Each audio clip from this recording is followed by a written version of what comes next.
سوال پوچھا گیا کہ کسی بھی زمانے میں ایک مفتی اپنے اجتہاد کے ذریعے دیے گئے فتوے میں عرف کا عمل دخل کس حد تک کر سکتا ہے، نیز عرف کی اہمیت پر روشنی ڈالتے ہوئے اس کے ممانعات والے پہلو کو بھی اجاگر کریں۔ دیکھیں، عرف جس کو ہم عرف عام کہتے ہیں، وہ عرف ایسے ہونا چاہیے کہ جو شریعت کی کسی جزیے کے ساتھ متصادم نہ ہو۔ میں آج کل آپ کو ایک عرف بتاؤں۔ حضور نبی اکرم صلی اللہ علیہ وسلم مبارک نے منع فرمایا ہوا عن القزح، قزح سے آپ نے منع فرمایا، تھوڑے سے بال کاٹیں بقیہ بال کو رکھیں، حضور نبی اکرم صلی اللہ علیہ وسلم نے اس سے منع فرمایا۔ لیکن آج کل جو ہے عرف عام میں سارے لوگ اس کی کٹنگ کرتے ہیں، نائی کے پاس جائیں گے تو وہ پیچھے سے بھی کٹنگ کریں گے، یہاں سے بھی کٹیں گے۔ تو کیا اس عرف کو ہم شریعت کے مقابل میں جائز قرار دیں گے؟ نہیں۔ وہ عرف جو شریعت مطہرہ کی اصول ان کی اجزاء میں سے کسی جز کی مخالف نہ ہو اور ہمارے مجتہدین حضرات نے اس عرف کو بھی شامل کیا ہو تو پھر وہ عرف جو ہے وہ جائز ہے۔ مثلاً آپ کہیں گے کہ ہم پر اعتراض کیا جاتا ہے کہ تم لوگ جو ہے وہ صلاۃ و سلام میں قیام کرتے ہو، صلاۃ و سلام میں قیام کہاں سے ثابت ہے؟ کسی بھی صحابی نے قیام نہیں کیا، کسی نے بھی نہیں۔ تو میں کہتا ہوں کہ یہ اگر ہم عرف میں بھی لے لیں گے تو اس عرف کے مقابلے میں شریعت کا کوئی بھی ایسا جزیہ بتایا جائے کہ جس کی ممانعات ثابت ہو کہ کڑے ہو کہ صلاۃ و سلام پڑھنا ناجائز ہے، تو پھر یہ عرف نہیں ہے، پھر یہ عرف جو ہے یہ مردود ہوا۔ اور اگر کوئی بھی ایسا جزیہ ثابت نہیں ہے کہ جس میں سے شریعت مطہرہ کی خلاف اس میں ثابت ہو، شریعت نے اس کی ممانعات ثابت ہو، تو پھر اس عرف کو ہم چھوڑ سکتے ہیں۔ مثلاً آپ کو ایک اور مثال سمجھائی دوں۔ امام محمد رحمۃ اللہ علیہ کا قول ہے کہ جو معقول اللحم ہے، جس کا گوشت کھایا جاتا ہے، ان کی پیشاب جو ہے نا، وہ اگر آپ کی جسم کے پورے حصے پر بھی لگ جائے تو آپ جو ہے وہ کوئی بات نہیں ہے، آپ ان کے ساتھ نماز پڑھ سکتے ہیں، اجازت نہیں ہے۔ تو آپ کہیں گے کہ اس کے برخلاف تو بہت ساری حدیث ہیں۔ تو یہ وہ عرف ہے کہ جسے امام محمد رحمۃ اللہ تعالی نے اپنی مجبوری کی تحت اس کو ثابت کیا، اور مجبوری کیا ہے کہ ان کے شہر میں یہ گائے بھینسوں کی اتنی بہتات رہتی تھی کہ کوئی بندہ بھی اس سے فارغ نہیں تھا، تو عمومی بلوہ شامل ہوا، اور جب عمومی بلوہ شامل ہوا یا عرف عام شامل ہوا تو انہوں نے اس کی جواز کا فتویٰ دیا۔ لیکن انہوں نے بھی حدیث سے استنباط کیا ہے کہ معقول اللحم کی جو پیشاب ہوتے ہیں وہ انہوں نے حدیث عرنیین سے لیا کہ اونٹوں کی انہوں نے پیشاب،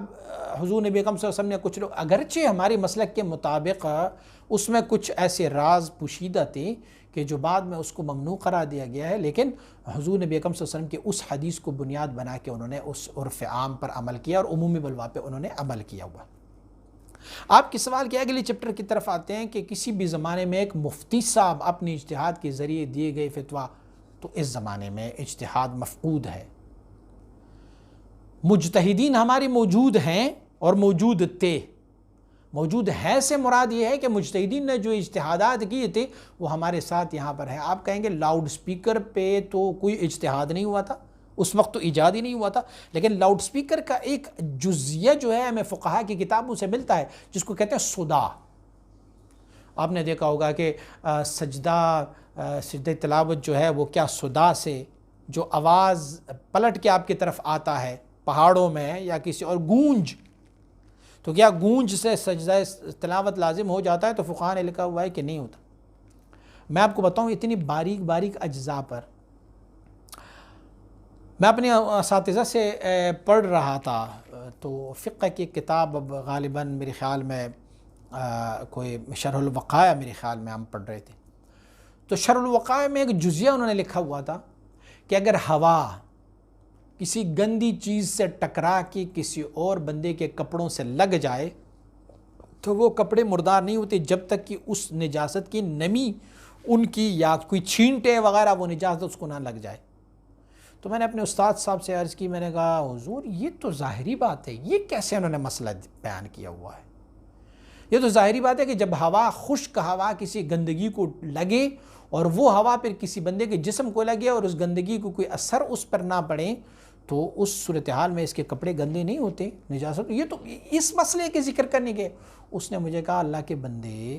یہ مسئلہ اسی لیے ذکر نہیں کیا گیا ہے، مسئلہ اسی لیے ذکر کیا گیا ہے کہ جب ہمارے پیٹ سے ہوا خارج ہوتی ہے تو وہ ہوا جو ہے وہ گند سے لگ کے خارج ہو جاتی ہے، اور آٹومیٹکلی ہم نے شلوار پہنا ہوتا ہے تو ہماری شلوار پہ وہ ہوا لگ جاتی ہے. تو اگر کل کو کوئی احمق بندہ اٹھ کے کہے کہ جب ہوا نکل جائے تو اس سے بھی کپڑے مردار ہو جاتے، تو فقہاء نے پہلے سے ہی جزیہ رکھا ہوا ہے. تو اجتہاد اس زمانے میں کیسے ہوگا؟ میں وہ نام لینا نہیں چاہتا جنہوں نے اجتہادات کیے اس زمانے میں، تو ان کے اجتہادات سراسر غلط اور خطا ہے. ہماری فقہ حنفی، فقہ شافعی، فقہ حنبلی اور فقہ مالکی میں آپ کو کوئی بھی ایسا، ہاں صرف آپ کو قیاس کرنے کی ضرورت ہے. آپ یوں کہیں کہ آج کل کے دور میں اگر کوئی بندہ کسی مسئلے پر قیاس کر لیں تو اس میں عرف عام کی کتنی مداخلت ہو سکتی ہے. تو قیاس جب ہم کسی پر کرتے ہیں تو قیاس کے لیے شرط یہ ہے کہ اس کا ایک جزیہ پہلے سے موجود ہو. ہم نے قیاس اس جزیے پہ کرنا ہوتا ہے، جزیے میں لفظ کسی اور چیز کا ذکر کیا گیا ہو، اور ہم اپنی جدید ترین چیزوں کو، بھائی اگر قیاس اور اگر مجتہدین آج کل اجتہاد ہو کرتے اور اجتہاد ان کی ثابت ہو جاتا تو یہ قصر کی نماز بالکل نہ ہوتی ہے، آج کل بالکل ہی نہ ہوتی. کیونکہ آج کل تو سفر کیا ہے، آج کل تو آلات سفر اور جو سفر والی سواریاں ہیں وہ تو اتنی زیادہ ہے. تو ایک مجتہد آج کل اٹھے گا وہ کہیں گے پرانے زمانے میں تو سفر کی صعوبتیں بہت زیادہ تھی، اسی لیے اللہ پاک نے فرمایا کہ وَأَن تَقْصِرُوا مِنَ الصَّلَاةِ، نماز میں قصر کر لیا. آج کل تو وہ سختیاں ہیں ہی نہیں. چلو اب بات آ گئی تو آج کل تو مجتہد نے یہ بھی اجتہاد دیا ہوا ہے نا، جو اپنے آپ کو مجتہد کہتے ہیں کسی بھی غیر محرم خاتون کو بغیر کسی محرم کی سفر پر جانے کی اجازت ہے، نیور، وہ جا سکتی ہے. تو آج کل کے مجتہدین ہے ہی نہیں. مجتہدین کے لیے اجتہاد کے لیے شرائط یہ ہے کہ ان کو علوم ظاہریہ کے ساتھ علوم باطنیہ بھی ہو، ان کو مکاشفات بھی ہو، ان کو تصوف سے بھی شغل ہو. جیسے کہ حضرت امام ابو حنیفہ رحمۃ اللہ تعالی، امام احمد ابن حنبل، امام شافعی، امام مالک رحمۃ اللہ تعالی، ان مبارکین نے جو اجتہادات کی ہیں اور جو استنباطات کی ہیں تو وہ اس میں انہوں نے جو بھی عرف عام کو شامل کیا ہے تو اپنے زمانے کے مطابق شامل کیا ہوا ہے، اور عرف عام کو بھی ایسے شامل کیا ہوا ہے کہ وہ شریعت کی کسی جزیے کے ساتھ متصادم نہیں ہے. اگر شریعت کی کسی جزیے کے ساتھ متصادم ہو تو پھر وہ عرف عام نہیں ہے، وہ پھر مردود ہے.